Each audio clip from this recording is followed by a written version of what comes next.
Good morning everyone. Good morning sir.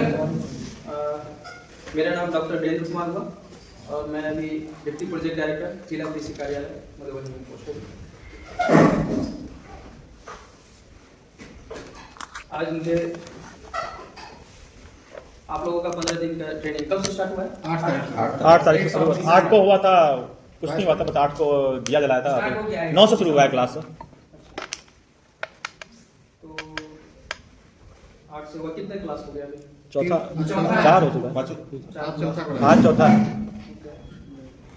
एक बार अपना नाम और कहाँ से है, किस ब्लॉक से हो रहा है? रविंद्र कुमार सिंह बाहुबली ब्लॉक। बैठे बैठे बता दीजिए। रविंद्र यादव अंदर block. Prashant Anand Ghogadiya block. Vijay Kumar Vijay block. Jitendra Prasad Ghogadiya block.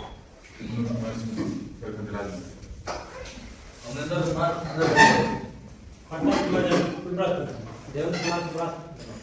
Shiv Kumar लोगी ब्लॉक। सदन कुमार बाहुबली ब्लॉक। यदि कुमार सालोकी ब्लॉक। राघोपुर ब्लॉक कौन सा? सुपौल से। सुपौल से तो राघोपुर में तो खाई गई थे। नहीं, उधर ये बंद कर दिया है सर, फर्टिलाइजर वाला बंद कर दिया। आयरन का नहीं हो रहा है? बंद कर हो रहा था, अभी बंद कर दिया। अच्छा, तो वहाँ वाला यहाँ कर सकता है?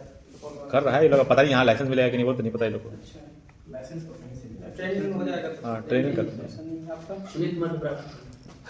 अनिश कुमार टिपरा को टिपरा। अनिश कुमार झंझारपुर ब्लॉक। और हमारे साथ मीनाट block, Ravindra Kumar Lucknow. Krishna Kumar Lodhi block, Ram Kumar Yadav general block. दुकान की मणिका जी। विजय कुमार ठाकुर बड़ेपुर ब्लॉक। आप लोग का एजुकेशन क्या है? इंटर या फिर ग्रेजुएशन भी है? ग्रेजुएशन भी है। ग्रेजुएशन है। कोई आपका नहीं, इसमें कोई आईएससी एजी ऐसा कोई किया हो? नहीं कोई नहीं है, सिंपल ग्रेजुएशन। साइंस वाले हैं, आर्ट वाले सब भी है? साइंस दोनों है। साइंस वाला है तो थोड़ा सा ठीक है, मतलब समझने में कोई दिक्कत नहीं होगा। थोड़ा आर्ट वाला होता है ना, हटके हो जाता है थोड़ा सा, बट कोई दिक्कत नहीं है। सर आर्ट्स वाला भी हो तो 10th तक तो बेसिक्स पढ़ाया ही जाता है। हाँ, बेसिक है आजकल तो 10 तक में लगभग हाँ, वो चीज़ सब कुछ रहता ही। खबर तो पढ़ी लेता है, तो वही है मोटा मोटी, कोई बहुत फोटोसिंथेसिस ये सब तो जितना बोला जाता है वो सब तो सिखाया ही जाता है। हाँ, वही है। तो आज का मेरा जो लेक्चर है वो है आपको मैन्योर और कंपोस्ट पे। तो मोटा मोटी पहले इंटीग्रेटेड न्यूट्रिएंट मैनेजमेंट आईएनएम का आप लोग का ट्रेनिंग है। तो इसमें आईएनएम इंटीग्रेटेड न्यूट्रिएंट मैनेजमेंट, इसमें सारा कुछ न्यूट्रिएंट का लगभग चीज आता है। मोटा मोटी बताने के बोले तो फिर बहुत सारा लेक्चर हमें लेना पड़ेगा, हर एक का टॉपिक है, अलग अलग है बहुत सारा, बट डिवाइड है हर एक का अपना अपना। इंटीग्रेटेड न्यूट्रिएंट मैनेजमेंट, इंटीग्रेटेड का मतलब क्या होता है? जो पहले से उसमें मौजूद हो। नहीं, इंटीग्रेटेड का मतलब होता है समेकित करके, है ना? इंटीग्रेटेड मतलब सब कुछ को बैलेंस वे में कंबाइन करके, ठीक है, न्यूट्रिएंट का मैनेजमेंट करना। चाहे वो ऑर्गेनिक कंपोस्ट हो, केमिकल हो, बायो फर्टिलाइजर हो, सारे चीज उसमें जोड़ के हम लोग इंटीग्रेटेड में करते हैं। तीनों का मैनेजमेंट होता है इसमें, इंटीग्रेटेड न्यूट्रिएंट मैनेजमेंट में। इससे पहले भी आपको लेक्चर लिए होंगे इंटीग्रेटेड, या फिर किस किस टॉपिक पे हो गया है? अभी तो सर सॉइल पीएच पे हुआ है, ऑर्गेनिक फार्मिंग पे हुआ है और माइक्रो न्यूट्रिएंट्स पे हुआ था। ये तीन टॉपिक हुआ है। माइक्रो न्यूट्रिएंट्स पे हुआ है। अच्छा, मैक्रो या माइक्रो? माइक्रो छोटा वाला। कौन कौन सा एलिमेंट आता है इसमें? माइक्रो में कौन कौन सा एलिमेंट होता है और मैक्रो में कौन सा होता है? माइक्रो वही है, नाइट्रोजन फास्फोरस। देखिए, दो तरह का न्यूट्रिएंट होता है इसमें, एक होता है मैक्रो, एक होता है माइक्रो। ठीक है, मैक्रो दोनों का स्पेलिंग प्रोनाउंसिएशन एक ही होता है, बोलने में एक ही जैसा हो जाता है। बोलने का ऐसे हम बोलेंगे तो लगेगा दोनों सेम, लेकिन एक होता है मैक्रो, ठीक है, और एक होता है माइक्रो। माइक्रो का मतलब होता है स्मॉल वाला, जो स्मॉल अमाउंट में होता है, और जो लार्ज अमाउंट में होता है। ठीक है, ऊपर वाला हो गया मैक्रो, नीचे वाला माइक्रो। तो जो सॉइल में कम अमाउंट में होता है, फर्टिलाइजर में कम अमाउंट में होता है, वो होता है माइक्रो। ठीक है, जो लार्ज अमाउंट में हम लोग यूज करते हैं, जो लार्ज अमाउंट होता है वो होता है माइक्रो। जैसे कि NPK nitrogen, phosphorus, calcium, magnesium ये सब क्या होता है, फिर इधर आ जाता है आपको zinc, iron, copper, manganese, boron सब आ गया माइक्रो में आ जाता है आपका। ठीक है, कुछ बेसिक स्ट्रक्चर बनाता है जैसे कैल्शियम और मैग्नीशियम होता है। बेसिक स्ट्रक्चर कहने का इसलिए होता है क्योंकि प्लांट को जो होता है ना बेसिक स्ट्रक्चर जिससे क्या होता है सेल का बनता है। कैल्शियम और मैग्नीशियम सेल को बनने में हेल्प करता है, सेल डिवीजन में, सेल को बनने में, एक दूसरे से कंबाइन करने में। हमारा जैसे सेल है ना बॉडी का सेल, वैसे प्लांट में भी सेल होता है। तो एक सेल को दूसरे सेल से जोड़ने के लिए जो होता है ना कॉम्बिनेशन का, वो उसमें कैल्शियम मैग्नीशियम का ज्यादा रोल होता है। दूसरा कैल्शियम मैग्नीशियम आयरन, इसमें क्या होता है फिर क्लोरोफिल होता है ना प्लांट में जिससे भोजन बनता है, तो उसमें भी हाँ आयरन और मैग्नीशियम का बहुत ज्यादा रोल होता है उसमें, तो उसी के कारण उसमें ये होता है। तो ये दो एलिमेंट होता है मोटा मोटी देखे तो, एक होता है मैक्रो, एक होता है माइक्रो। तो मोटा मोटी देखा जाए तो जो मेजर फर्टिलाइजर होता है urea, DAP, MOP, muriate of potash. MOP हम लोग बोलते हैं, म्यूरेट ऑफ पोटास ऐसे गाँव में पोटास बोलते हैं, के बोलते हैं उसको, के एनपीके के होता है ना। तो के का सोर्स कौन हो गया, म्यूरेट ऑफ पोटास, पोटासियम। और नाइट्रोजन का सोर्स क्या हो गया, यूरिया हो गया। और फास्फोरस का सोर्स क्या हो गया, डीएपी हो गया ना मेजर। अब अगर आयरन और जिंक देंगे तो जिंक सल्फेट और आयरन सल्फेट। ठीक है, मेजर हम लोग जो क्रॉप डालते हैं एक सल्फर होता है। किसी क्रॉप में अगर बोरॉन की डिफिशियंसी होती है तो हम लोग बोरॉन डालते हैं उसमें। मेजर तो हमारा यही होता है ना, यूरिया, डीएपी, पोटास यही डालते हैं। कोई भी क्रॉप लेते हैं मेजर क्रॉप, जैसे धान हो गया, गेहूं हो गया, सरसों हो गया, दलहन हो गया, सबका अपना अपना फर्टिलाइजर डोज है। ऐसा नहीं कि मतलब सब फर्टिलाइजर जितना भी क्रॉप है सब में सेम फर्टिलाइजर डालते हैं, सबका अलग अलग। दलहन तिलहन है तो दलहन में क्या करते हैं हम, जितना नाइट्रोजन धान और गेहूं में डालते हैं उतना नहीं डालते हैं उसमें, क्योंकि नाइट्रोजन लेगुमिनस क्रॉप है तो उसमें नाइट्रोजन अवेलेबल ऑलरेडी वो अवेलेबल करवाता है। बट गेहूं और धान में ऐसा नहीं होता है ना, क्योंकि उसमें नाइट्रोजन फिक्सिंग करने का उसमें नोड्यूल नहीं होता है। नोड्यूल जानते हैं आप, जो नाइट्रोजन की बात हम बोले ना अभी,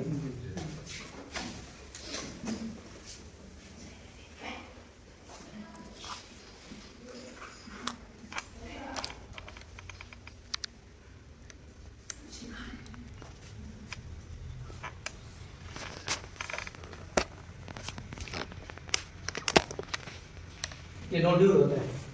ये जनरली किसमें होता है, लेगिंग प्लांट मतलब दलहन प्लांट में होता है। ये होता है दलहन प्लांट, दाल वाला जितना होता है ना उसमें होता है। आपका सीरियल्स क्रॉप में कौन कौन आता है, सीरियल्स क्रॉप में गेहूं और धान, गेहूं, मक्का, मोटा मोटी जो अनाज वाला चीज होता है ना, तो वो आता है आपको सीरियल्स क्रॉप में। लेकिन दलहन में क्या होता है आपको, मसूर, मटर जो भी है, दाल में खाते हैं, मूंग खाते हैं। राजमा में खाली नहीं होता, राजमा कहने को दाल होता है लेकिन उसमें नोड्यूल नहीं होता। अरहर में एक एक्सेप्शन अरहर में सर होता है, दाल मिक्स में राजमा होता है। कुछ फॉडर क्रॉप है जिसमें भी नोड्यूल होता है, हम अभी बताएंगे आपको। तो ये दलहन है, दलहन के जो जड़ होता है उसमें गांठ होता है। ये गांठ होता है ना, जब आप कभी मूंग का प्लांट होगा 10-15 दिन का हो जाएगा ना, उसको उखाड़िएगा जड़ से। ठीक है, जब उखाड़िएगा तो उसमें जड़ में नोड छोटा छोटा इतना सरसों के आकार का छोटा छोटा दाना टाइप का होगा। उसको अगर क्रश कीजिएगा ना तो पीला पीला टाइप का होगा, पिंक कलर का आएगा। वो क्या होता है, ये नोड्यूल होता है। ये इसमें क्या होता है, नाइट्रोजिनस लेगुमिनस बैक्टीरिया होता है। वो क्या करता है, जो इन्वायरमेंट में 78% नाइट्रोजन होता है, हमारे इन्वायरमेंट में वातावरण है ना 78% नाइट्रोजन है ना, 20-21% क्या है ऑक्सीजन, CO2 कितना परसेंट है, 0.03% है। तो 78% ये नाइट्रोजन क्या करता है, इस नोड्यूल इसको अवेलेबल करवा के प्लांट में, इसमें जो बैक्टीरिया होता है वो प्लांट को क्या करता है, अवेलेबल करवाता है। तो इसलिए क्या होता है, ये लेगुमिनस क्रॉप होता है, एक तरह का नाइट्रोजन फिक्सिंग होता है और जो सॉइल है उसमें नाइट्रोजन का एबिलिटी करवाता है। इसलिए हम दलहन पौधे में जहाँ गेहूं और मक्का में 120 केजी नाइट्रोजन प्रति हेक्टेयर हम लोग डालते हैं ना, 2 केजी लगभग रखा डालते हैं हम लोग, तो इसमें हम लोग नहीं डालते हैं, उसका बहुत ही आधा डालते हैं, 40 से 50 केजी मुश्किल से हम लोग डालते हैं इसमें। दूसरा, इसमें जब हम तिलहन की बात करते हैं तो तिलहन में हम लोग क्या करते हैं, सल्फर डालते हैं। सल्फर डालना बहुत जरूरी है। सल्फर डालने से क्या होता है कि उसमें ऑयल कंटेंट जो होता है उसको एनहांस करता है। अगर आप दलहन तिलहन कर रहे हैं तो उसमें सल्फर जरूर आप खेत में डालिएगा, सल्फेट। ठीक है, ये जरूर याद रखिएगा।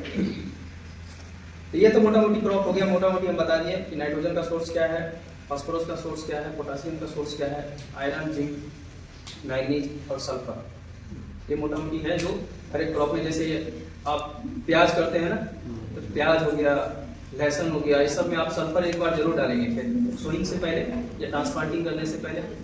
प्याज को तो हम लोग क्या करते हैं, ट्रांसप्लांट करते हैं ना, पहले नर्सरी तैयार करते हैं फिर ट्रांसप्लांट करते हैं हम उसको। तो ट्रांसप्लांट करने से पहले उसमें सल्फर की एक बार एप्लीकेशन जरूर करें उसमें।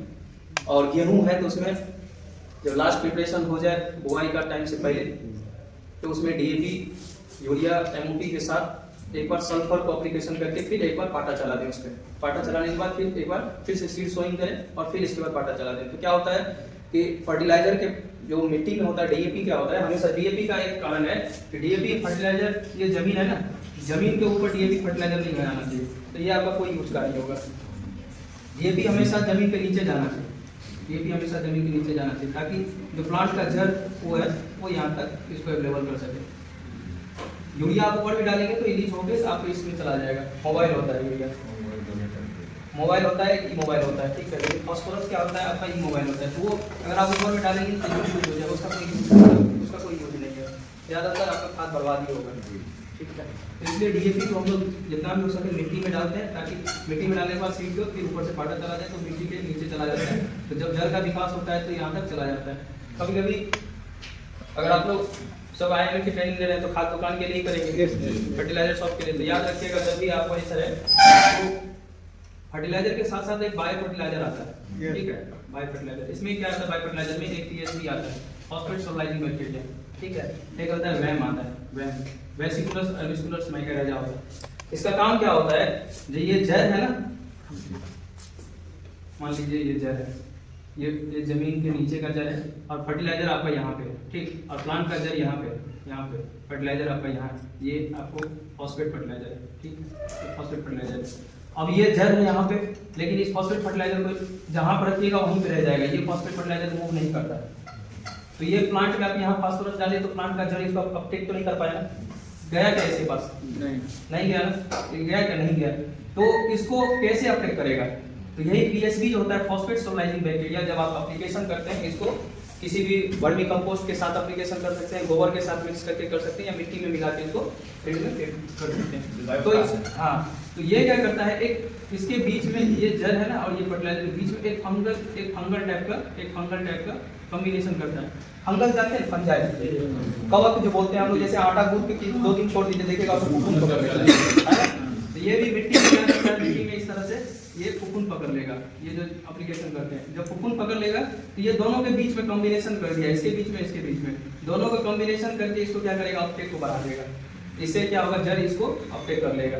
तो दोनों के बीच में कॉम्बिनेशन करने का काम करता है PSB और वेसिकुलस एल्विकुलस माइकोराइजा। इसलिए जब फर्टिलाइजर एप्लीकेशन करेंगे तो आप कभी भी अगर कोई किसान आए, कोई आए, इसको ये चीज़ जरूर बताइएगा कि इसका एप्लीकेशन करने से जो फर्टिलाइजर है उसकी इफिशियंसी 25 से 30% इन्हांसमेंट कर देता है, तो आपका फर्टिलाइजर यूज इफिशियंसी बढ़ जाता है। नहीं तो आपको पता नहीं होगा, जो DAP यूरिया ऐसा डालते हैं ना, तो आपको लगता है कि हम जैसे 50 kg 60 kg हम डालते हैं, 2 kg पर कट्ठा हम डालते हैं, क्या 2 kg पर कट्ठा उस प्लांट को मिल जाता है, नहीं मिलता है। आप जैसे मिट्टी में डालने के बाद कुछ जो होता है यूरिया वोलेटिलाइज करके ऊपर चला जाता है, यूरिया वोलेटिलाइज होता है ना, आप देख लीजिए, नीचे छोड़ दीजिएगा ना तो धूप में उड़ जाएगा, पिघल जाएगा, खत्म हो जाता है ना। मिट्टी में डालने के बाद आपका जितना होना चाहिए उतना नहीं मिल पाता पौधे को, वोलेटिलाइज कर जाता है ना।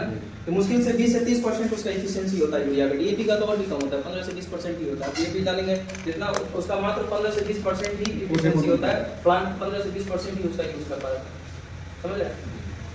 तो हमारा काम ये होगा कि हम जो फर्टिलाइजर डाल रहे हैं उसकी एफिशिएंसी को कैसे बढ़ाएं, क्या यूज करें तो उसकी एफिशिएंसी बढ़े। क्योंकि रेट यूरिया का एक बोरी का क्या रेट है, 266 रुपया, और DAP का 1350 1350 रुपया। आप लोग कोई इसमें से है जो खाद की दुकान नहीं करते हैं अभी तक तो नहीं किया, कोई कर रहे हैं, मतलब प्रैक्टिस में है, बाद में आके लाइसेंस के लिए अपना वो कर रहे हैं ताकि लाइसेंस मिल जाए तो कर लेंगे ऐसा।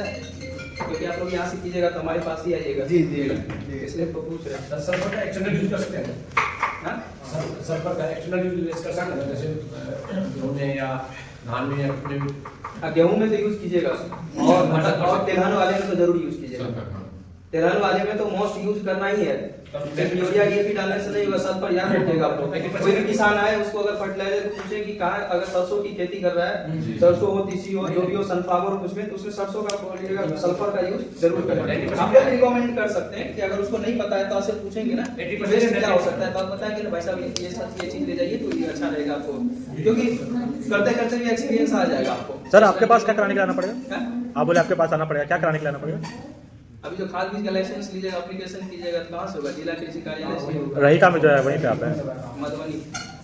ठीक है, अच्छा अच्छा, तो मतलब सारा डॉक्यूमेंट जमा करने के बाद आप ही के पास आना पड़ेगा? डॉक्यूमेंट ही जैसा वही सब जमा करना पड़ेगा आपको। अभी प्रोसेस ही बता देंगे कैसे क्या बनता है, एप्लीकेशन भी बता देंगे, दिक्कत नहीं होगा। हम टॉपिक पे आ जाते हैं, टॉपिक के बाद थोड़ा डिस्कस कर लेंगे, बता देंगे आपको, याद रखिए, हमको याद दिला दीजिएगा इसके बारे में। हमारा टॉपिक था मैन्योर और फर्टिलाइजर। मैन्योर और कंपोस्ट दो चीज होता है। मैन्योर जानते हैं क्या आप लोग? मैन्योर नाम सुने? खाद खाद ही आता है, केमिकल फर्टिलाइजर नहीं होता है। मैन्योर को केमिकल फर्टिलाइजर नहीं मानते? नहीं, अच्छा, केमिकल फर्टिलाइजर का मतलब केमिकल फर्टिलाइजर अलग हो जाता है। ये आपका प्लांट और एनिमल के कंपोस्ट होता है ना, उससे होता है। तो बताएंगे मैन्योर और कंपोस्ट में क्या डिफरेंस है? कंपोस्ट सर ये जो अपने देसी तरीके से जो बनाया जाता है ना, जैसे गाय का गोबर, उसका मूत्र, जैसे कोई चीज का छिलका हुआ सब्जी उब्जी का, उससे कंपोस्ट तैयार किया जाता है। ये सही बता रहे हैं। कंपोस्ट का मतलब हो गया कि डिकम्पोज होना चाहिए, ठीक है, चाहे प्लांट का मटेरियल हो, प्लांट रॉ मटेरियल हो, या फिर एनिमल का रॉ मटेरियल हो। जैसे एनिमल के जैसे बताया भाई साहब, गोबर के साथ हम लोग करते हैं, तो एक होता है वर्मी कंपोस्ट, नाम सुने होंगे, है ना? तो वर्मी कंपोस्ट क्यों बोले? क्योंकि इसमें जो गोबर था, गोबर किसने डिकम्पोज किया? वर्म, अर्थवर्क, चाली बोलते हैं। तो decomposition by earthwork, compost decomposition by earthwork called vermi compost. तो वर्मी कंपोस्ट अर्थवर्म के द्वारा जो डिकम्पोज हो गया, वो उसी को बोलते हैं वर्मी कंपोस्ट। कंपोस्ट करने का मतलब हो गया जो भी प्लांट मटेरियल है, घर का कचरा जो भी चीज हो गया, गोबर हो गया, जो भी हो गया, ये सब के जो डिकम्पोज चीज, डिकम्पोज के बाद जो हम लोग यूज करेंगे उसको बोलता है कंपोस्ट। और मैन्योर हो गया कि बिना डिकम्पोज वाला, चाहे प्लांट का मटेरियल हो या एनिमल का मटेरियल हो। एनिमल का मटेरियल में जैसे कि गोट मैन्योर हो गया, गोट का जो बकरी का जैसे हो गया, पोल्ट्री मैन्योर हो गया, पोल्ट्री का जो निकला हुआ पोल्ट्री, मुर्गे का नहीं होता है वेस्ट, वो हो गया। तो वो डिकम्पोज मतलब डायरेक्ट उसको आप यूज कर सकते हैं, वो हो गया। वहां से निकलने के बाद एक बार और प्रोसेस जो करते हैं डिकम्पोजिशन के लिए, तब डिकम्पोज करके जो डालते हैं तो वो बन जाता है फिर कंपोस्ट। लेकिन डायरेक्ट जो इसके बाद होता है तो वो होता है मैन्योर। समझ में आया किसी? समझ गए? मैन्योर और कंपोस्ट में मतलब कि जो बकरी और मुर्गे सब का जो होता है वो आप डायरेक्ट खेत में ऐसे डाल सकते हैं, इसको आपको थोड़ा सा प्रोसेस करना पड़ेगा। कंपोस्ट को थोड़ा प्रोसेस 24 घंटे के हो गया, डिकम्पोजिशन करने के बाद अप्लाई हाँ, कीजिए। मतलब वो दो तीन चीज मिला के उसको 24 पानी में मिला के उसको रखना पड़ता है वो कंपोस्ट। समझ गए सर? मतलब वो डायरेक्ट यूज के लिए आपको पूरा प्रोसेस करना पड़ेगा, उसका यूज कर सकते हैं। मैन्योर में जैसे कि अभी गांव घर में जैसे होता है ना, एनिमल का हम लोग सुबह सुबह कैटल का जो यार्ड होता है, उसमें हम लोग सुबह सुबह झाड़ू करते हैं ना, साफ करते हैं, तो उसमें गोबर होता है, कुछ गोबर के साथ साथ मूत्र भी होता है उसका। कुछ ठंडा के टाइम में हम लोग पुआल भी डाल देते हैं उसमें, तो पुआल को भी हम लोग उसके साथ मिक्स हो जाता है, तो क्या होता है एक तरह का FYM बन जाता है, फार्म यार्ड मैन्योर बन जाता है, फार्म यार्ड मैन्योर बन जाता है। उसको फिर हम लोग जैसे खेत में डाल दिया तो मैन्योर हो गया, उसी को हम लोग जब एक पीट में डाल के उसको कंपोस्टिंग कर देते हैं अर्थवर्क के द्वारा, तो हमारा क्या होता है कंपोस्ट बन जाता है। ठीक है। अब मैन्योर में भी दो तरह का होता है, एक होता है आपको कंसंट्रेटेड बल्की मैन्योर होता है, ठीक है, एक होता है बल्की मैन्योर और एक होता है कंसंट्रेटेड मैन्योर। मैन्योर और कंपोस्ट इस सब में क्या होता है फर्टिलाइजर की तुलना में, इसको बहुत ज्यादा हम अमाउंट डालते हैं तो हमें कम अमाउंट में हमें न्यूट्रिएंट मिलता है, समझ रहे हैं? न्यूट्रिएंट कंटेंट इसमें कम होता है, जैसे एमपी के यूरिया सब में होता है ना, कितना 46% नाइट्रोजन होता है ना, 46%, लेकिन इस समय क्या होता है पॉइंट में होता है 1%, 2%, 5%, है ना, ऐसे होता है नाइट्रोजन सब। तो इसका हमें जब 5% होता है बहुत कम हुआ ना, हमें तो ज्यादा इस्तेमाल करना पड़ेगा, टन का टन डालना पड़ता है, 10 टन 15 टन 1 हेक्टेयर में डालते हैं लेवल में, है ना, तब जाके लेवल में आता है। लेकिन केमिकल फर्टिलाइजर जैसे यूरिया डीपी डालते हैं तो हमें 100 केजी के बोरे में ही हमें मिल जाता है 46 KG urea, 46 KG nitrogen sorry मिलता है ना 100 केजी के बोरे में 46 केजी मिल जाता है हमें। तो वही चीज है इसमें, एक बल्की हो जाता है, एक कंसंट्रेटेड हो जाता है। तो बल्की में हम लोग क्या करते हैं, थोड़ा सा शांत रहिएगा, सुन लीजिए बाद में जब कर लीजिएगा। तो FYM होता है, FYM वही डिकम्पोज मिक्सचर हो गया, जैसे अभी बताया ना एनिमल की यार्ड वाला डंग, मतलब गोबर हो उसमें मिक्स, यूरिन हो उसका मूत्र, इसके बाद और भी गुड़ हो गया, चीज़ है। कुछ पत्ते हो गए। हाँ, पत्ते हो, ये सब जो मिक्स करके हम लोग ऐसे फील्ड में डाल देते हैं, तो उसी को बोलते हैं FYM, फार्म यार्ड मैन्योर में आता है। ठीक है, 2-3 चीज है, आप लोग लिखा रहे हैं, देख लीजिए, नोट कर लीजिए। कुछ कंपोजिशन है, हम दिखा दें या आप नोट कर लीजिएगा? यहाँ पे नोट कर दें या फिर बोल देते हैं? तो फार्म यार्ड मैन्योर 2 तरह का हो गया, एक बल्कि ऑर्गेनिक मैन्योर हो गया, एक कंसंट्रेटेड ऑर्गेनिक मैन्योर हो गया। उसका कंपोजिशन है वो लिख लीजिए। इसमें लिखना है मैन्योर में 2 पर बोले बल्किंग। आप सुनिए ना, लिखे हुए हैं मैन्योर का पहले डेफिनेशन लिख लीजिए।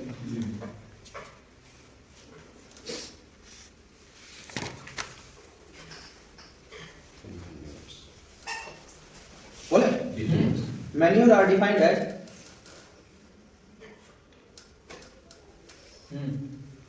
प्लांट एंड एनिमल वेस्ट,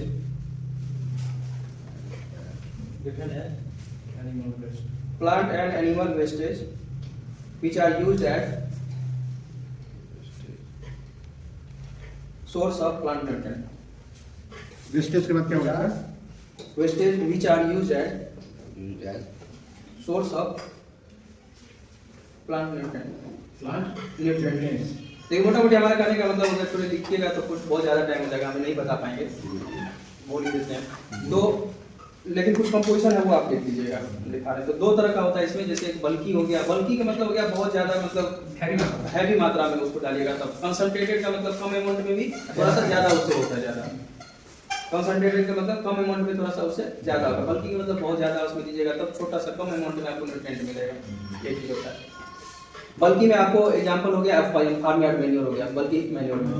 ठीक है, और इसमें एक कॉलम बना लीजिएगा, ऊपर में NPK लिख लीजिए, जैसे नाइट्रोजन, फास्फोरस, पोटेशियम। ठीक है, बल्कि नहीं हम कंपोजिशन एक लिखा रहे हैं जिसमें थोड़ा सा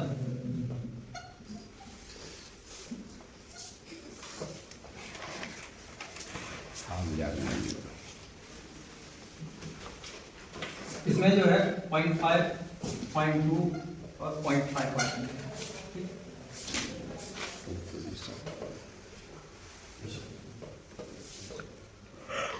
एक पोल्ट्री मैन्योर होता है,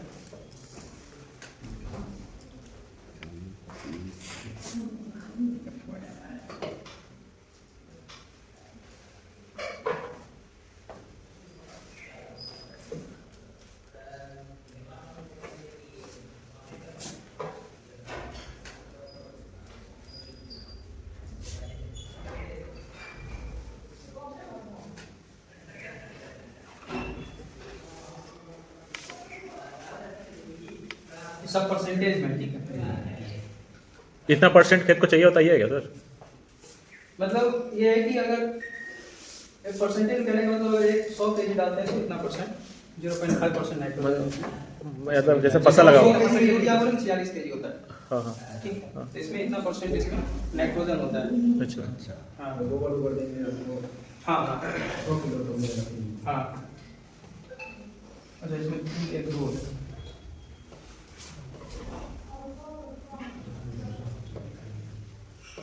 पूछ लीजिएगा, नहीं चलेगा तो। दिख रहा है सबको? Yes sir.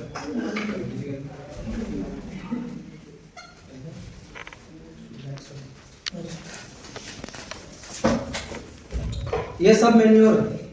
ठीक है, नाइट सॉइल है नीचे, थर्ड में क्या लिखे हैं तो सी पैन बोर्ड में, उसमें क्या 3 के बाद क्या लिखे हैं? क्या 3 1 2 ये 3 1 2 1 है 1 और 2? हाँ 1 ठीक है, 5.5 है, 4 है, 2 कितना परसेंट इसमें NPK होता है? नाइट सॉइल क्या हुआ था? हाँ बता रहे। नाइट सॉइल होता है ह्यूमन एक्सक्रीटा, ह्यूमन एक्सक्रीटा समझ रहे हैं? हम लोग का, अच्छा अब समझ गए? जी, हम लोग का जो मल त्याग होता है अच्छा उसका उसमें सबसे ज्यादा सबसे ज़्यादा इसी में है। हाँ, वो मैन्योर हो गया, इसको नाइट सॉइल बोला जाता है। तो इसके हिसाब से सर हम लोग का जो एक स्लज, एक सीवेज एंड स्लज होता है, एक लिख लीजिए सीवेज एंड स्लज। जो सीवेज कचरा जैसे नाला नाली का होता है ना, जी जी, तो उसमें सीवेज एंड स्लज, उसमें 3 2 1 कर दीजिए, sewage sewage and sludge. SWE हाँ सर कितना परसेंट जोड़ सर? 3 2 1 मतलब नाइट्रोजन 3, फॉस्फोरस 2, पोटेशियम 1। हाँ लिखिए सीवेज एंड स्लग, ठीक है। 3 से 6% इसमें नाइट्रोजन, 2% फॉस्फोरस, 1% पोटेशियम। 3 to 6%. 3 से 6% नाइट्रोजन और 2% आपको पोटेशियम फॉस्फोरस और 1% पोटेशियम। नाला सब जो गैस सब गाद हाँ सब हाँ नाला वाला नाला ले लीजिए और आप। कहीं कहीं देखते होंगे जब बड़ा शहर होता है ना जी। तो वहाँ से नाला से वो जो सीवेज निकल के पानी जाता है तो एक स्टोरेज होता है, वहाँ पे स्टोरेज में उसको जाके फिर वहाँ प्यूरिफाई करके फिर उसको हम जैसे आप water treatment plant. Water treatment tank होता है कहीं पटना में भी है। पटना में है। हाँ, गंगा नदी में- इलाहाबाद सब नदी में सब में। गंगा किनारे होता है हाँ, वो। किसी भी बड़ी नदी के लिए उसको हाँ, डाला उसमें क्या जाएगा। होता है, डायरेक्ट उसमें नहीं डाला जाएगा ना, तो जो उसमें पार्टिकल होता है छोटे छोटे 3-4 चैम्बर में होता है जी। वो उसके बाद वो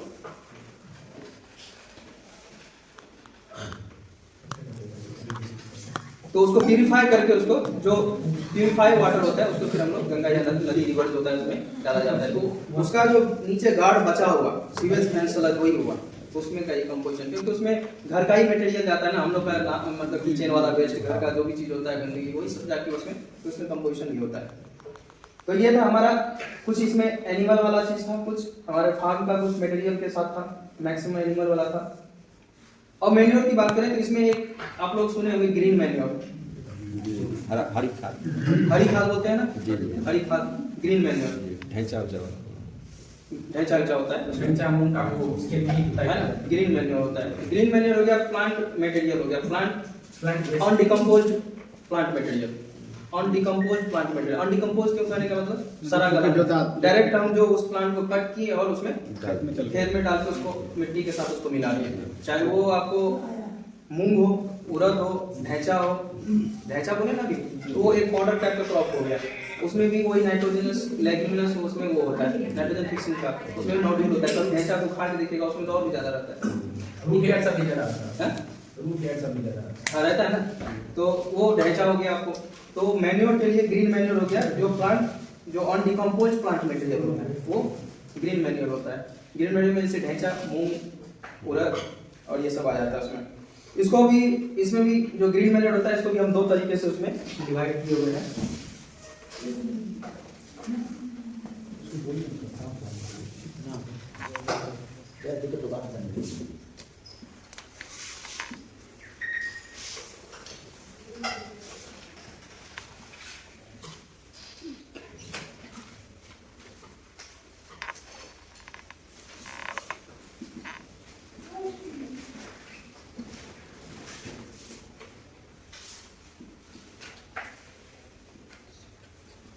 इसमें 2 तरह का होता है, एक इन सितु होता है, एक आउट सितु होता है। इन सितु करने के मतलब ग्रीन मैन्योर में जिस खेत में ढैंचा, मूंग, उड़द दिए उसी खेत में उसको हम कल्टीवेटर के साथ रोटावेटर के साथ मिक्स कर दिए तो क्या हो गया, इन सितु हो गया, समझ रहे?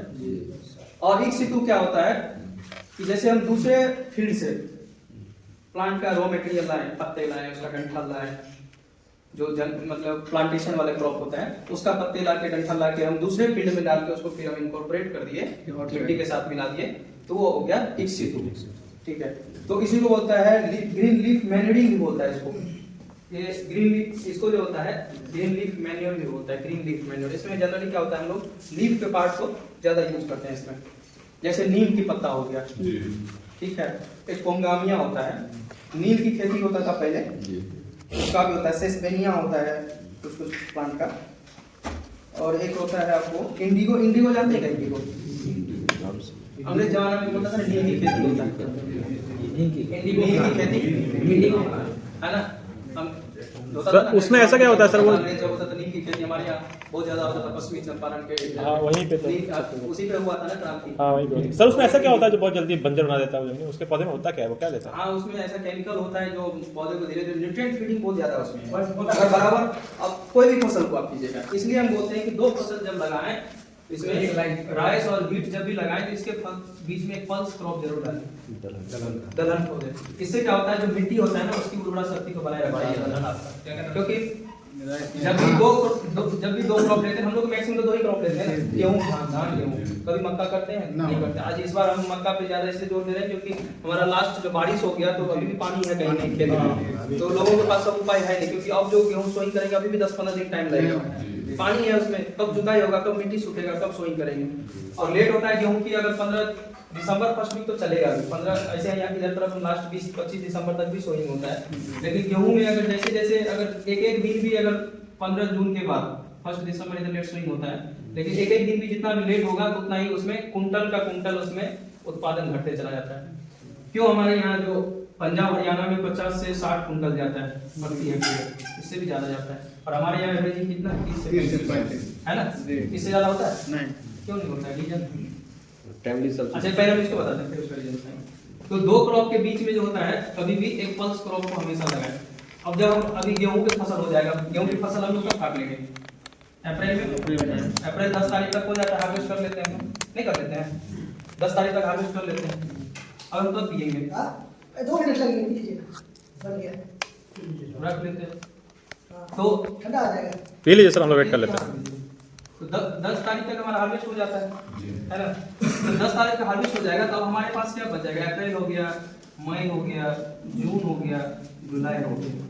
हम धान की खेती कब करते हैं? धान की ट्रांसप्लांट कब करते हैं? जुलाई में जाता है। जुलाई में अगर सही है, जिसके पास पानी का सिंचाई का व्यवस्था है, बोरिंग है, तो वहाँ जून में भी लगभग 20 से 25 तारीख के बाद स्टार्ट कर देते हैं, है ना, करते हैं। तो ये अप्रैल में जब हम गेहूं काट लिए, 10 से 15 अप्रैल तक काट लिए, इसके बाद हमारा मई बच गया, जून बच गया, ये 2.5 महीने का लगभग 60 से 75 दिन का जो है हमारा फील्ड जो है खाली पड़ गया।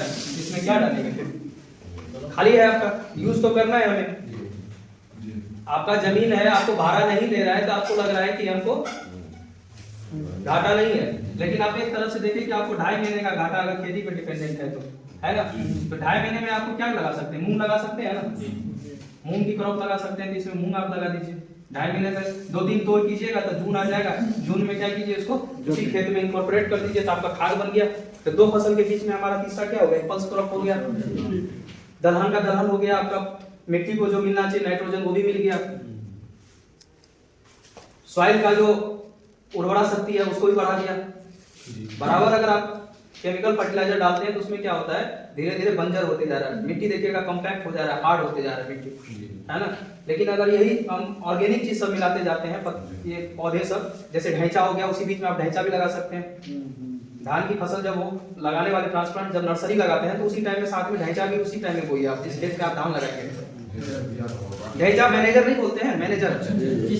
तो लोग आजकल देखते हैं, लोग मैनेजर को कभी वो भी रहता है, तो बड़ा हो गया तो जलावन इस्तेमाल कर लेता है, तो उसका दुरुपयोग भी करता है। जलावन में नहीं यूज करना चाहिए, जिसका वो मेन यूज है उसको उसमें यूज कीजिए उसको, ठीक है। तो एक तो ढैंचा हो गया, मूंग हो गया, उड़द हो गया, उसी को उसमें आप इंकॉर्पोरेट 2-3 महीने में आपका क्रॉप भी हो गया, दलहन भी हो गया, आपका फसल और खेत को भी अच्छा जो सॉइल को मिलना चाहिए ऑर्गेनिक चीज, ऑर्गेनिक खाद मिल गया। तो ये बेनिफिट है। 2 क्रॉप के बीच में एक पल्स क्रॉप जरूर कीजिए। इससे क्या होता है? ये होता है। तो हम इसका क्या बता रहे थे, इसका क्या रीजन था ना, गेहूं का लेट होने का। तो इसका लेट होने का कारण ये होता है कि किसी भी फसल को या किसी भी आदमी को भी एक मैच्योरेशन होने के लिए पूरा फुल टाइम चाहिए, है ना। अगर किसी क्रॉप को हमें 4 से 5 महीने का मैच्योरेशन टाइम चाहिए और उसको आप 2.5 से 3 महीने दे रहे हैं आप, तो क्या इतना ही उसमें प्रोडक्शन आएगा या कम आएगा? कम आएगा।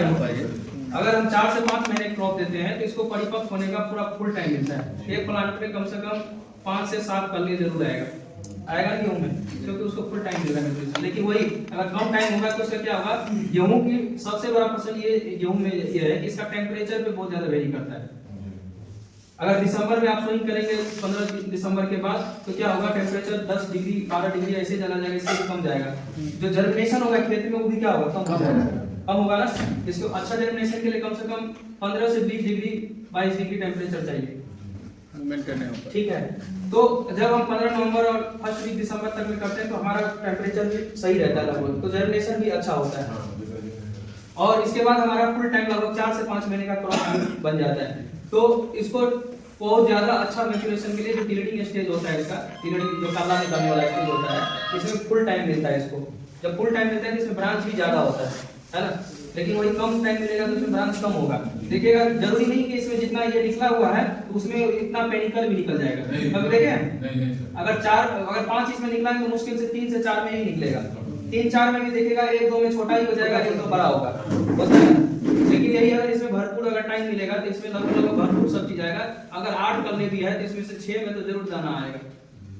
अब देखिए रीजन कितना हो गया इसमें, यहीं से इसका मैचुरेशन फुल होगा तो इसमें दाना भी क्या होगा, पुष्ट होगा, सब कुछ पुष्ट होगा, टाइम मिलेगा इसमें।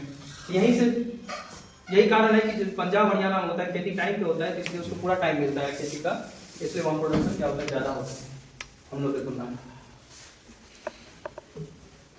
तो 2 तरह का मैन्योर बता दिए, एक तो इन सीटू करते हैं, एक इन सीटू करते हैं। कंपोस्ट बता दिए, फार्म कंपोस्ट हो गया, जो फार्म के द्वारा हम लोग जो एनिमल वेस्टेज ये सब हो गया उसके द्वारा। एक टाउन कंपोस्ट हो गया, टाउन से निकला हुआ शहर से जो सला जुला जो होता है उसको डिकम्पोज करके फिर से जब हम लोग यूज करते हैं तो टाउन कंपोस्ट में हो जाता है। तो ये हो गया हमारा। कुछ कंसंट्रेटेड ऑर्गेनिक मैन्योर होता है, हम बता देते हैं। कंसंट्रेटेड में बताया था आपको, कम अमाउंट में भी थोड़ा सा उससे मैन्योर से थोड़ा ज्यादा होता है उसमें एनपीके मात्रा। आप लोग को लग रहा होगा कि ये सर क्यों बता रहे हैं ऐसे, क्योंकि आप लोग जब इस फील्ड में आइएगा तो आपको इसका नॉलेज होना जरूरी है कि कहाँ की कौन सा किसमें फर्टिलाइजर था, किसमें केमिकल कितना परसेंटेज था, तो ये बता देते हैं। एक सर और आएंगे तो भी आपको अच्छे से बताएंगे। आधे हैं क्या? हाँ।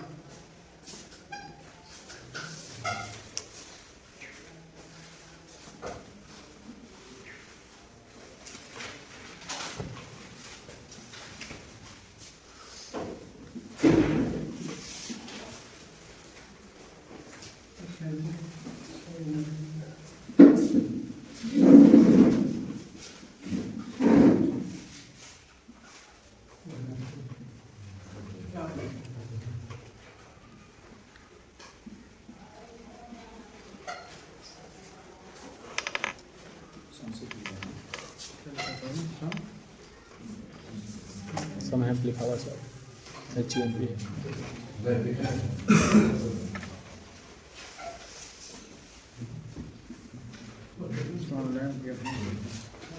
यही लगा।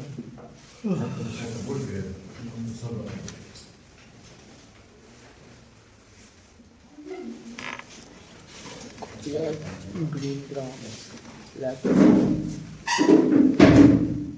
ये अभी मैन्योर जो बताए थे ना, ऊपर में सर क्या लिखा ऊपर है? एक ही नहीं है, सन हैम्प लिखना था, लैम्प क्या लिखना सर? सन हैम्प है, सन हैम्प एक ही नहीं है, एक होता है ढाई का। सर सन हैम्प एक कैसे जो हम लोग नाइट्रोजन ही है सर? 30 वाला है। सन हैम्प के सिर्फ नाइट्रोजन में लिखे तो 0.8 हाँ, उसमें 0.2 लिख लीजिए, उधर 0.4 लिख लीजिए। 0.2 0.4 हाँ, 4।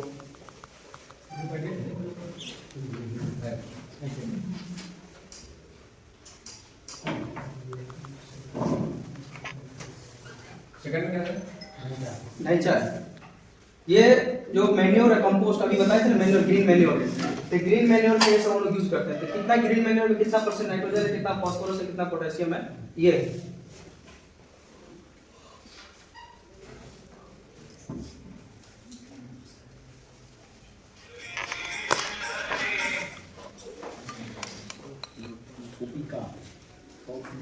कॉफी है, लोबिया बोलते हैं ना, लोबिया कॉफी। नीचे वाला ग्रीन ग्राम है, मूंग बोलते हैं ना, वो ग्रीन ग्राम मूंग हो गया। और एक होता है ब्लैक ग्राम, जो उड़द होता है ना, काला वाला मूंग, वाइट ब्लैक दोनों होता है। ब्लैक ग्राम होता है उसको, उड़द को, उड़द का दाल। हाँ। और ये ग्रीन ग्राम हो गया, मूंग हो गया आपका। सबसे ऊपर वाला सर सन हैम्प, सनहेम्प हो गया, ये भी ढैंचा की तरह ही होता है। तो इसको भी हम लोग खाद के रूप में इस्तेमाल करते हैं। मोबाइल में वो ढेंचा कभी हमको दिखाई देता है कैसा होता है, देखा नहीं। दिखा जाता है। सर्च मार लीजिए ना, हाँ भाई, पता चलेगा। देख क्या होगा? ये रखना वाला ला कर दे।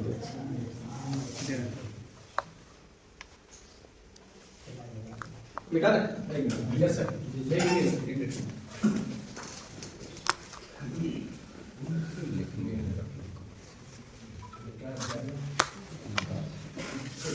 ब्लैक का 0.85।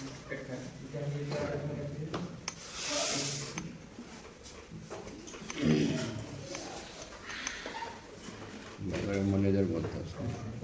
देख लेते हैं क्या है लोग गिलावनों करे लगे सब ठीक जगह मोटा मोटा लंबा लंबा। ये दो कंपोस्ट है, कौन कंपोस्ट और खाद कंपोस्ट। इसमें क्या क्या कंपोजिशन है एनपीके का ये लिख लीजिए।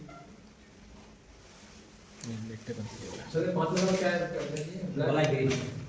ब्लैक हाँ, पूरा हो गया ब्लैक वाला, ब्लैक और ग्रीन ग्राम हो गया, मूंग हो गया, हरा होता है ना तो वो हो गया मूंग, और पूरा का कैसा होता है छिलका ऊपर में काला होता है ना, सभी ब्लैक ग्राम।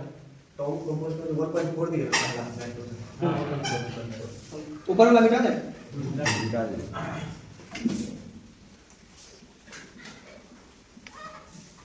ये क्या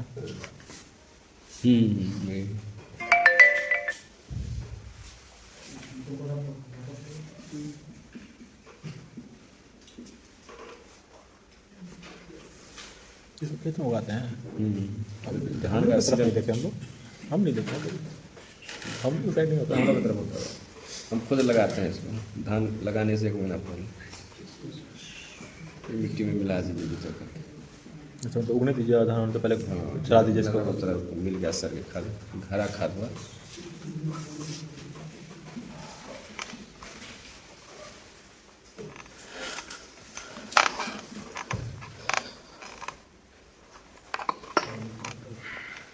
फिश बोन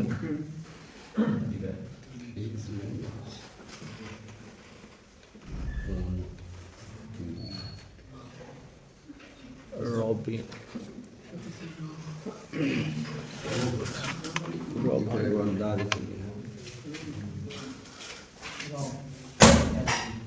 नोट कर लीजिएगा, नहीं तो आपका टेस्ट होगा अभी लास्ट में, कभी दे दिया तो एग्जाम होता है ना लास्ट में, 2 एग्जाम होगा जो भी हो। सर एक ही नाइट्रोजन में लिखे हैं सर। तीसरे नंबर ना दूसरे नंबर में सर बॉन मेल में से 13 से 20 बॉन मेल। हाँ इसमें नाइट्रोजन परसेंटेज ज़्यादा होता है, उसमें कम होता है 2 से 7%। फिश में सर मतलब पूरा फिश की सिर्फ फिश का जो हड्डी है सर अंदर से निकलता है आखिरी से वही है। फिश में जो फिश का सूखा हुआ जो ये सब चीज़ होता है ना बना हुआ, हाँ हाँ अरे वेस्ट जो निकलता है। हाँ वही वही पूछ रहा हूँ। बोन मिल तो समझ में आ गया, हड्डी है रॉ बोन मिल। कौन सा बंद है क्लास में? पेड़ में डालता पूरा। रॉ बोन मिल रॉ बॉन हर क्लास मेल। में मील मील एम ई ए एल तीसरे नंबर सर क्या? ये क्या हड्डी हो गया?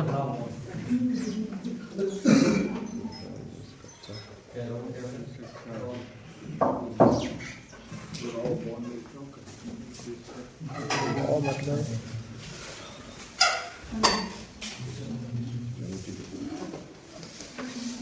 बोन मिल रॉ मतलब पका हुआ होता है शायद नहीं?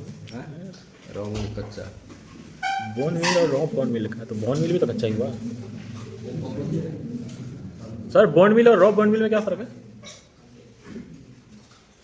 ये रॉ वन जो होता है ना ये ड्राई वाला होता है, इसमें और- कम है। समझा जिसको नहीं जिसका पानी सुखा दिया जाता है जो जल्दी खराब ना हो हाँ। लंबा टाइम के लिए। ये चीज़ें ज़्यादातर की जाती हैं समुद्र के किनारे वाले जीव, शार्क वार्क इस टाइप का जितना भी है, या फिर जो बड़े बड़े जानवर हैं ना भैंस करते तो उन लोग का बहुत सारा पार्ट सुखाया जाता है ताकि लंबा समय तक रह सके। ये बड़े जीवों के लिए हो गया, रॉ बोन मिल बड़े जीवों वाला हो गया। तो क्या होता है?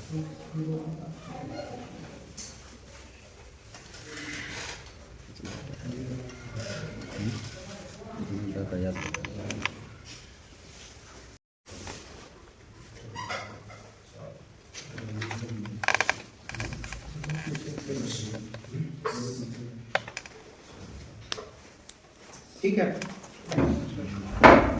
तो ये सब खली है जिसको हम लोग इसमें कंसंट्रेटेड मात्रा में इसको हम लोग खिलाते हैं, कंसंट्रेटेड मात्रा में।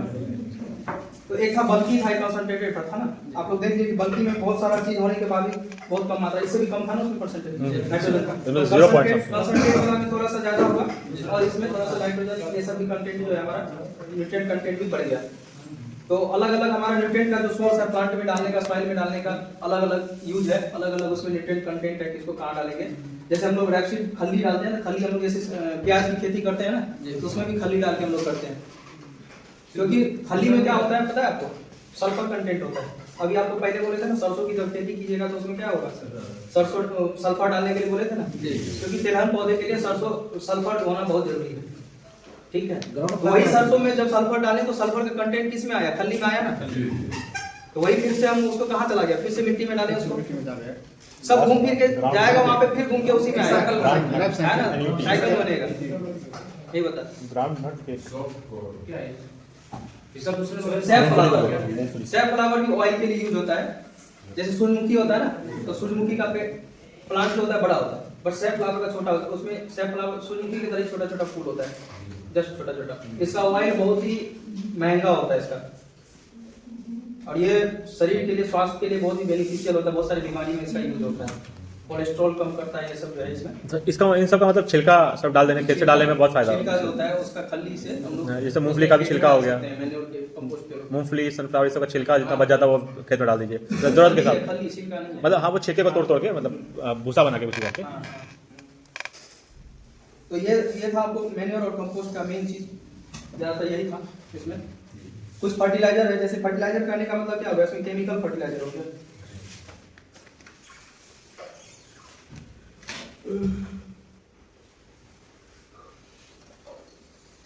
केमिकल फर्टिलाइजर करने का मतलब जो डीएपी यूरिया ये सब आता है ना, कम फर्टिलाइजर में अमाउंट उसमें न्यूट्रिएंट कंटेंट ज्यादा होता है। केमिकल का यही चीज होता है, हाईली कंसंट्रेटेड, कम मात्रा में ज्यादा न्यूट्रिएंट कंटेंट। कंसंट्रेटेड वाला हमारा जो केमिकल फर्टिलाइजर हो गया, ये हो गया। फर्टिलाइजर में भी अलग अलग तरह का होता है। उसमें एक कॉम्प्लेक्स फर्टिलाइजर होता है, स्टेट फर्टिलाइजर होता है, एक मिक्स फर्टिलाइजर होता है, अलग अलग होता है।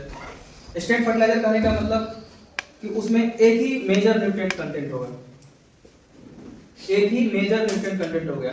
मेजर न्यूट्रिएंट अभी हम सबसे पहले आए थे पूछे थे, मैक्रो और माइक्रो पूछे थे। तो मेजर मैक्रो जो हो गया MACRO मेजर कंटेंट हो गया, और MICR हो गया क्या हो गया, कम, छोटे छोटे कम कंटेंट है। तो मेजर न्यूट्रिएंट, हमारा बात को ध्यान दीजिएगा कि जो स्टेट फर्टिलाइजर होता है उसमें क्या होता है, मेजर न्यूट्रिएंट होता है, only one major nutrient straight fertilizer. Straight का मतलब सीधा, मतलब एक only one major nutrient content होगा तो वो होगा स्टेट फर्टिलाइजर। स्टेट फर्टिलाइजर में हमारे एग्जांपल जैसे कीजिएगा यूरिया होता है। यूरिया में देखिए नाइट्रोजन के अलावा कोई फर्टिलाइजर होता है? नहीं। यूरिया के बोरा पे देखिएगा कितना परसेंट नाइट्रोजन होता है? 46% होता है। 46 के अलावा उसमें डीएपी भी होता है, फास्फोरस पोटेशियम, सिर्फ यूरिया होता है ना 46%। तो कहने का मतलब straight fertilizer only one major nutrient content, तो स्टेट फर्टिलाइजर हो गया।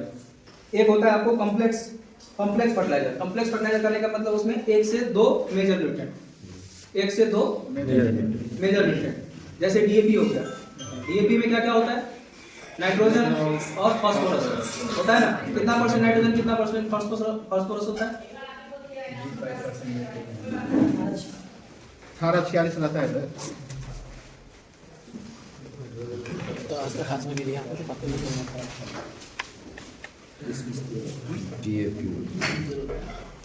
हमको आज तक नहीं बोला, हमको जानकारी क्यों देते हैं? यूरिया, इसमें क्या होता है नाइट्रोजन 46%, फास्फोरस नहीं होता है ना। डीएपी का पूरा नाम क्या होता है? Diammonium phosphate. इसमें 18% क्या होता है? नाइट्रोजन। 46% क्या होता है? होता है ना। और एक होता है MOP, potash, muriate of potash होता है ना। इसमें कितना परसेंट क्या होता है? 60%। यानी कि 100 केजी के बोरा में कितना परसेंट, कितना केजी नाइट्रोजन? 46 KG nitrogen. अगर 100 केजी आप यूरिया डालते हैं तो उसमें 46 केजी नाइट्रोजन मिलेगा। और क्या रहता है इसके अलावा? बता रहे हैं 46 केजी नाइट्रोजन इसमें मिलेगा। तो हम लोग क्या कहते हैं कि धान गेहूं की फसल जब डालते हैं तो उसमें क्या करते हैं 120 से लेके 150 केजी नाइट्रोजन, है ना। ये मत समझ लीजिए कि 120 से 150 केजी यूरिया डालना है, नाइट्रोजन डालना है, समझ रहे हैं। तो नाइट्रोजन डालने के लिए अगर मान लीजिए हमको 120 केजी नाइट्रोजन डालना है, तो कितना कर दीजिए कि कितना इसमें जाएगा? 26-76 कार्यक्रम में समझ रहे हैं? मतलब दुगुना यहाँ पे 3 बोरा पता अगर 100 में 46 से भागा दीजिए कितना जाएगा? 2 पॉइंट कुछ आएगा, 2 पॉइंट आएगा ना कुछ, जी 2 पॉइंट कुछ आएगा। 46 तो ना 2.16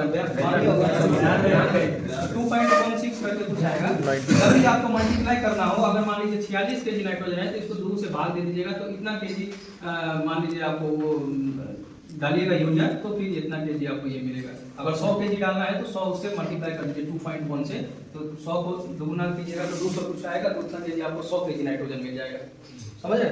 तो मल्टीप्लाई हो जाएगा। जैसे अगर 18 इसमें 18 केजी नाइट्रोजन है और 46 केजी फास्फोरस है, तो 100 केजी में ये 100 केजी में इतना है। अगर 100 केजी हमको डीएपी डालना होगा तो 46 के दिएगा।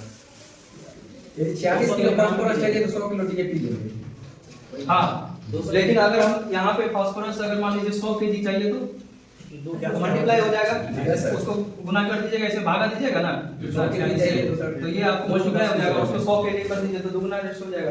एमओपी म्यूरेट पोटाश में 60% क्या होता है? के होता है, पोटासियम होता है। ठीक है, ये होता है। अमोनियम सल्फेट होता है, अमोनियम सल्फेट होता है। ठीक है, ये इसमें दोनों चीज होता है। ठीक है, इसमें 20% जो होता है अमोनिया होता है, और दोनों को मिला के फर्टिलाइजर मिक्स फर्टिलाइजर हो जाता है। मिक्स फर्टिलाइजर, मिक्सचर फर्टिलाइजर जो होता है वो है। एक बोरा में किसी देखेगा एनपीके लिखा होता है ना, लिखा होता है ना, उसका कंपोजिशन होता है अलग अलग 19 19 19 19 ऐसे 16 32 0 ऐसे कुछ कर करके आता है, नीचे कंपोजिशन है ना, तो अलग अलग मिक्सचर होता है उसका। तो 16 32 जैसे 16 हो गया, 12 32 16 हो गया, 12 32 16 हो गया, तो ये क्या होता है लिखा हुआ एनपीके है ना, ये होता है। अलग अलग 19 19 19 भी होता है किसी किसी बोरा में। ये कंपोजिशन हो गया उसका, इतना परसेंट इसमें यूरिया है, इतना नाइट्रोजन है, इतना परसेंट फास्फोरस, इतना परसेंट पोटेशियम है, तो ये मिक्सचर फर्टिलाइजर में आ जाएगा। सल्फर हो गया 20.5% 24% है, 20.5 हो गया आपका नाइट्रोजन अमोनियम सल्फेट। एक उसी तरह होता है कंप्लीट फर्टिलाइजर होता है। कंप्लीट फर्टिलाइजर में भी करने का मतलब होता है कि उसमें सारा एनपीके मेजर न्यूट्रिएंट होता है वो आपको उसमें अवेलेबल होता है, तो वो आपको कंप्लीट फर्टिलाइजर होता है। इसमें तीनों फर्टिलाइजर होता है।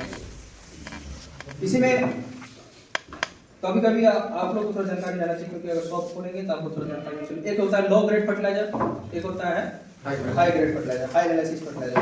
तो जो लो एनालिसिस फर्टिलाइजर होगा उसमें क्या होगा, 25% से कम मेजर न्यूट्रिएंट होगा। 25% से अगर कम होगा मेजर न्यूट्रिएंट तो हो गया लो एनालिसिस फर्टिलाइजर। ठीक है, जैसे डीएपी में कितना परसेंट है नाइट्रोजन? 25 से कम है कि ज्यादा है? तो किस में जाएगा ये? लो में जाएगा। लेकिन उसमें फास्फोरस है 46% है ना, तो वो हाई कहलाएगा। लेकिन हाई एनालिसिस फर्टिलाइजर की बात करें तो 25% से ज्यादा होना चाहिए मेजर न्यूट्रिएंट। तो यूरिया में कितना जाता है नाइट्रोजन? 46% है ना, ये किस में चला जाएगा? हाई में चला जाएगा, हाई में चला जाएगा। एक सिंगल सुपर फॉस्फेट होता है जी, नाम से एक तो कम हो गया, एक ज्यादा हो गया, उसको किस में लेंगे? इसमें मेजर के लिए अगर डीएपी के लिए करेंगे, फास्फोरस के लिए डीएपी को तो हाई में जाएगा, हाई एनालिसिस फर्टिलाइजर। मतलब जो चीज हमको चाहिए उसके हिसाब से निकालना। हां, एक होता है इसमें सिंगल सुपर फॉस्फेट, नाम सुने हैं ना? जी जी, डीएपी के जैसे होता है, एसएसपी होता है सिंगल सुपर फॉस्फेट। इसमें तीन चीज होता है, इसमें तीन चीज होता है। फास्फोरस जो होता है इसमें होता है लगभग आपको 16%, 12% इसमें सल्फर होता है, 19% इसमें कैल्शियम होता है। ठीक है, 19%, 12% सल्फर होता है, 16% क्या होता है इसमें? फास्फोरस होता है। तो इसमें देख लीजिए सब तीनों क्या है, इसमें 25% से कम है। ये लो ग्रेड हो गया, लो एनालिसिस फर्टिलाइजर मान लीजिए है ना। इसका सबसे लो एनालिसिस फर्टिलाइजर सबसे बेस्ट एग्जांपल आपको सिंगल सुपर फॉस्फेट है, जिसमें तीनों कंपोजिशन जो आपको क्या है 25 से कम है ना, तीनों से कम है। एक तो क्या सिंगल सुपर फॉस्फेट, एक होता है डबल सुपर डीएसपी, सल्फर है, सल्फर एक डीएसपी होता है, तो उसमें क्या होता है दुगुना कर दीजिए, 16 मतलब है इसमें, तो उसमें 32% हो जाएगा इसमें। ठीक है, डीएसपी हो गया तो उसमें 46 से 48% हो गया आपको फास्फोरस हो गया। ठीक है, एक होता है एमएपी, मोनो अमोनियम फॉस्फेट, उसमें होता है 11% नाइट्रोजन और 48% फास्फोरस होता है। ठीक है, बाकी ये था मेजर न्यूट्रिएंट सब हम बता दिए आपको। एक और सर आएंगे तो उसमें आपको और भी थोड़ा बताएंगे, क्योंकि हम सारा मेजर हम नहीं कवर कर सकते हैं, और भी है। एक फेरस सल्फेट होता है, उसमें लिख लीजिए आपको 19% आयरन होता है ferrous sulphate. Ferrous sulphate ferrous हाँ फेरस। देखिए इसलिए बोलते हैं कि इंग्लिश जो है थोड़ा सा, क्योंकि बोरा पे हिंदी में नहीं लिखा रहता है, ठीक है। फेरस सल्फेट कितना होता है? फेरस सल्फेट में 19% आयरन। फेरिक सल्फेट भी आता है। Fe जानते हैं ना, Fe बोलते हैं आयरन। उसका तो दो हो गया, फेरस और फेरिक। तो फेरस होता है इसमें, फेरस सल्फेट होता है, कंपोजिशन होता है उसका। एसएससी में क्या सब लिखा है? 19, 16, 12 एफ। हाँ 12 सल्फर है, 16 फॉस्फेट है। फॉस्फेट के नीचे में लिखा हुआ है, 19% कैल्शियम होता है एसएसपी, ठीक है। और जिंक सल्फेट में 21% जिंक होता है, 21% जिंक होता है, ठीक। सर जिंक सल्फेट हो गया स्पेशली फॉर जिंक। हाँ ये सब सिंगल हो गया। सिंगल तो चाहिए तो सिर्फ के लिए आपको। हाँ हाँ जिंक, अगर जिंक देना है तो जिंक आपको नहीं मिलेगा, उसमें जो डब्बे पे होगा पैकेट पे उसमें जिंक सल्फेट लिखा होगा, ठीक है। सल्फर भी कंटेंट होता है उसमें, कम मात्रा में होता है, सल्फर भी होता है। जिंक का मंगा भी आता है। हाँ और इसका जो एप्लीकेशन है फील्ड में वो कितना है आपको पता है? 25 kg पर कट्ठा, यानी कि आधा केजी पर कट्ठा का 25 kg पर हेक्टेयर, आधा केजी पर हेक्टेयर पर कट्ठा, है ना, आधा केजी पर हेक्टेयर जिंक और आयरन का। सर ये तो समझ गया, बट ये बतला देते तो सही था कि कितना कितना देना है, कितना परसेंट एकड़ में कितना देना है। अभी बताए तो 25 kg पर हेक्टेयर में जिंक आयरन आधा किलो पर कट्ठा हो गया ना, लगभग 55 कट्ठे का होता है, 1 हेक्टेयर होता है। हाँ चलिए ये तो मोटा मोटी हो गया, अब ज्यादा टाइम लेंगे, 5 मिनट और लेते हैं, आपको प्रोसेस बता दें।